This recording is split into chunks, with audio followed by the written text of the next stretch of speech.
let's take a look at next-gen stats. These are the analytic guys, driven stats, and we're going to look at exceeding expected yards per rush for running backs. Now, this is an effort by the analytics guys to take the offensive line out of the equation, and this is tops in the league. Derrick Henry at 1.05 exceeded yards per carry.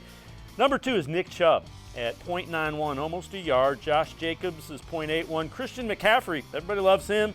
He's ranked 4th. Saquon Barkley is 5th. Now, Chubb's 0.91 is down from his 2018 mark of 1.34 yards above expected total per carry. No one has even come close to that mark the 2 years that Next Gen has been doing these stats.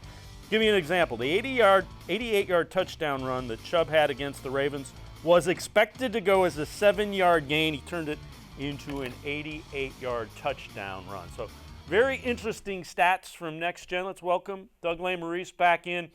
So Doug, I know you're a big stat geek and you love these things, but it's an attempt to quantify how effective a running back is, and I think those of us that have seen Nick Chubb would tend to agree with that. The interesting thing is, too, Derrick Henry, who was the top in that list, loses one of his best run blockers in Jack Conklin, and he's coming over to block for Nick Chubb.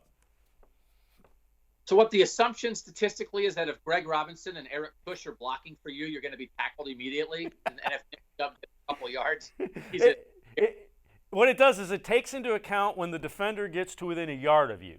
And I think it's safe to assume that when Greg Robinson and Eric Bush are, it's going to happen a little bit quicker.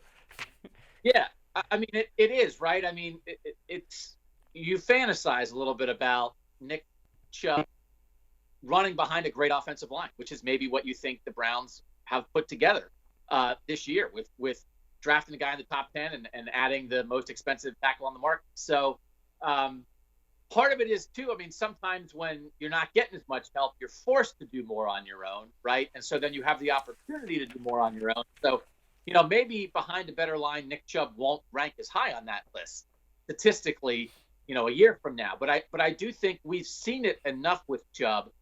I mean, that's what great backs do, right? You need your line to take care of some portion of it, give you maybe a first hole to get through, and then you've got to take care of guys on your own. You've got to make a linebacker miss. You've got to shed a tackle, do something with the safety, not go down on the first hit if a guy on the defensive line is getting to you. So, it's why when we think about the potential of this Browns offense, I don't even know how you would quantify how much better this offensive line might be. I mean, they were fooling themselves going into last year. They knew they weren't going to be good. They were just hoping it would be okay, and it wasn't.